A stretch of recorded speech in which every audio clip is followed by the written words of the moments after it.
donc aujourd'hui je vous reviens pour une petite, je ne sais pas, mais une vidéo spéciale crash test de pas un, ni deux, ni trois, mais de 5 appareils coiffants. Voilà, donc c'est la marque Elsa Pro qui est vendue sur AliExpress qui m'a contactée pour pouvoir en tester et franchement je me suis dit mais oui tout de suite quoi. Donc je me suis empressée de leur donner une réponse positive parce que comme vous le savez je fais souvent des vidéos avec des produits, avec des appareils chauffants, appareils coiffants. Bon, faut se l'avouer, ça a un coût, hein. Donc là, quand on m'a proposé de m'en envoyer 5 à tester, donc j'ai été ravie. Alors, je vais vous montrer de suite les 5 appareils. Je vais pas m'épancher dessus, mais ils se ressemblent plus. Il y en a 2 qui se ressemblent plus ou moins, mais bon, de toute façon, je vais vous parler des différences. Et par la suite, dans cette vidéo, je vais crash tester les appareils un à un. Voilà, donc ça va me prendre un petit peu de temps vu que je me lave les cheveux tous les 4-5 jours. Mais bon, c'est pas grave, on va faire ça bien. Du coup, le premier que j'ai utilisé aujourd'hui, c'est celui-ci. Voilà. Donc tout est écrit en anglais. Hein. Donc c'est le One Machine for Multiple Use. En fait, c'est un appareil pour plusieurs choses. Vous pouvez sécher, vous pouvez raidir, vous pouvez faire des boucles en ayant quand même une longueur un petit peu plus, en ayant une longueur conséquente. Hein. Par exemple, moi je pourrais pas boucler avec, tout du moins je pourrais donner un petit mouvement. En fait, ça remplace le sèche-cheveux et la brosse. C'est les brosses que j'adore moi de toute façon. Donc voilà, c'est la Hot Hair Brush, tout simplement une brosse séchante et coiffante en même temps. Voilà, donc vous recevez ça. Vous recevez une petite notice, mais qu'en anglais. Bon, après, c'est pas compliqué. Hein. La prise en main est assez simple, assez rapide. Je vous montre du coup le premier appareil, c'est celui-ci. Voilà, il fait penser à une marque connue que je ne citerai pas. J'aime beaucoup en fait le fait que ça soit en acier ici. Ça vous permet de suite de chauffer les cheveux et de les styliser en fait. Voilà, vous avez des picots rigides et des picots non rigides. Et ce que j'aime beaucoup aussi, donc celle-ci c'est une brosse qui n'est pas amovible, elle reste, en fait si vous voulez, elle reste dessus. Et ensuite ce que j'ai bien aimé ici c'est que le fait d'activer, en fait de l'allumer, se fait par cette petite bague ici. Voilà, donc doré avec un petit peu de fuchsia et noir, je trouve ça très joli. Le cordon bien évidemment est rotatif, il est assez long, je crois qu'il doit faire 3 mètres. Et on a une prise française, donc ça c'est génial, pas besoin du coup d'avoir comment ça s'appelle, un adaptateur sur secteur. Donc voilà pour la première fois.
C'est celui-ci, il y a marqué professionnel. C'est tout simplement une pince lissante. Ouais, c'est ça. Une pince lissante en céramique. On a reçu bien évidemment. À chaque fois, il y a une notice. Hein. Bon, en anglais certes, mais la notice y est. Je vous montre. Donc c'est un lisseur. Vous voyez, il y a un cheveu qui est resté coincé. Ça, c'est le souci en fait des plaques flottantes. Les plaques flottantes, il est encore chaud. C'est lorsque vous appuyez et ça bouge. Vous voyez? c'est pas rigide. Et c'est ce qui fait que des fois, quand on appuie, ben, il y a des cheveux qui peuvent s'emprisonner, mais rien de fou, hein. Moi, j'en avais qu'un. Donc, cordon rotatif, pareil, il doit faire 3 mètres. Pareil, c'est une prise secteur normal, je dirais française. Et en fait, vous avez qu'une seule molette qui fait office de réglage de température, mais aussi pour allumer l'appareil. Tout se passe ici. En fait, vous allumez l'appareil de ce côté et il va de 80 degrés à 230. Donc moi, je l'avais mis sur 180. Je trouve que c'est largement suffisant. Donc voilà pour ces plaques-là. Il n'y a aucune marque dessus. Elles sont toutes noires. Noires, je dirais, satinées. Donc voilà pour le deuxième appareil.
C'est cette brosse-ci qui ressemble un petit peu à la première que je vous ai montrée.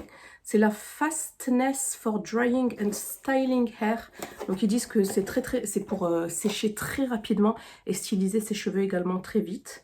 Voilà la Hot Hair Brush. Pareil, elle va venir sécher, elle va venir lisser, elle va venir boucler, vous donner du volume. C'est ça fluffing, je crois que c'est donner du volume. Pareil, donc il y a marqué professionnel. Interchangeable hair dryer brush. Donc celle-ci en fait par rapport à la première, c'est que vous pouvez changer la tête. Donc, voilà pour la notice. Vous pouvez changer la tête sauf que il n'y avait que celle-ci en fait dans la boîte, hein. Mais il est possible de l'enlever pour la laver ou pour la changer. Donc voilà, par rapport à la première, celle-ci est beaucoup plus fine. Donc c'est beaucoup plus simple à faire des boucles par exemple. Voilà, elle est toute noire avec des détails en argenté. Il suffit d'appuyer ici et de tourner vers le cadenas ouvert pour pouvoir l'enlever. Et pareil, par contre cette fois-ci vers le cadenas fermé pour pouvoir voilà, la sécuriser. Ensuite ici vous avez un bouton avec 4 vitesses. Pareil, tous les cordons sont rotatifs, les câbles font à peu près 3 mètres. Et ici on a encore une fois une prise française. Donc voilà pour celle-ci. On retrouve toujours un mélange de picot rigide et de picot un petit peu plus malléable. Donc voilà pour le troisième appareil.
aussi. Voilà, 100% qualité. C'est un set pour se boucler les cheveux. Et c'est trop mignon. Alors, vous allez voir, ça me fait penser à une marque connue. Je pense que vous aussi. Alors, à l'intérieur, qu'est-ce que nous avons? Ça, c'est un kit complet.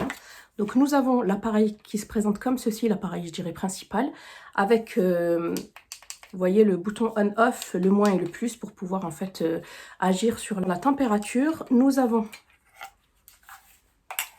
2 embouts pour boucler, un large et un plus fin. Voilà, pour avoir des boucles plus précises et celle-ci un petit peu plus lâche. Et enfin, nous avons une brosse. Voilà, pour pouvoir se sécher et se raidir les cheveux. Alors, c'est pareil que la brosse précédente. Hop. Vous incorporez la brosse et vous tournez vers le cadenas pour sécuriser la tête. Donc voilà, pour ça, j'aime beaucoup la couleur gris mat avec le fuchsia. Je trouve que c'est très joli. Alors moi, je suis pas très fan des brosses. En plus, les poils ne sont absolument pas... ils sont très rigides. Donc faites attention lorsque vous allez venir brosser. Voilà, de ne pas vous blesser le crâne. Voilà, et là, par contre, on a bien la marque, en fait, Lisa Pro. Voilà, pour pouvoir faire des boucles. En plus, il est conique celui-ci. Des boucles beaucoup plus épaisses ici au niveau de la racine et beaucoup plus fines au niveau des pointes. Il n'est pas conique celui-ci par contre. Hop, je vais y arriver. Non, il faut comme ça. Il faut vraiment tenir la bague parce que sinon... Voilà. Ouais, c'est du solide. Et avec, nous avons un gant thermoprotecteur, donc pour nous protéger des brûlures en général. Et celui-ci, il est obligatoire, surtout lorsque vous utilisez en fait les cônes pour vous boucler les cheveux. 2 petites pinces crabe, celles-ci, il les faut toujours. Et enfin, ils ont mis ce joli petit bandeau, super sympa. Il est très joli, j'aime beaucoup fleuri et tout. Ouais, il est super sympa celui-ci. Ce n'était pas une prise française, mais par contre, ils ont pensé à mettre un adaptateur. Voilà, parce que moi, de toute façon, j'en ai un d'adaptateur, hein, il en faut toujours. Mais là, ils ont pensé à le mettre.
Appareil qui se présente comme ça et on a l'impression que c'est le même. Donc celui-ci c'est le 3 en 1 interchangeable et c'est pareil, des brosses séchantes pour les cheveux. Donc nous avons ici, oui là il vous explique tout, hein, mais franchement c'est pas compliqué, hein. En général c'est le même procédé. Donc celle-ci par contre il y a que des, je dirais il y a 2 brosses. Donc ici nous avons le corps de l'appareil et pareil c'est la bague, la petite molette. C'est grâce à la petite molette, comme la première que je vous ai montré, qu'on l'allume. Voilà. Et dedans, nous avons 4 pour sécher, que j'ai vu nulle part d'ailleurs. Alors, est-ce qu'on va y arriver que je les mette du bon côté? Ah oui, il faut que j'appuie. Si j'appuie pas, ça va pas le faire. Hop. Alors, on appuie, on tourne. Voilà, donc ça, c'est pour sécher. En général, moi, je n'utilise pas ce genre d'embout. Hop. Nous avons celle-ci qui ressemble à celle que je vous ai montrée juste avant. Enfin, je crois que c'est la 3e que je vous ai montrée. C'est exactement la même taille. Voilà, c'est exactement la même taille. Voilà. Et ensuite, nous avons celle-ci qui est beaucoup plus fine et qui a que des picots non rigides. Donc celle-ci, je pense qu'elle va être intéressante. Donc voilà, pareil, toujours cordon rotatif de 3 mètres avec une prise.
cette présentation. Je vous mets bien évidemment tous les liens en barre d'infos. N'hésitez pas à checker si ça vous intéresse. Et si j'ai un code promo, je pense que j'en aurai, je vous les mets également en barre d'infos. Comme ça, au moins, vous les retrouverez assez facilement. Je vous fais des bisous et je vous dis à bientôt dans une prochaine vidéo. Bye!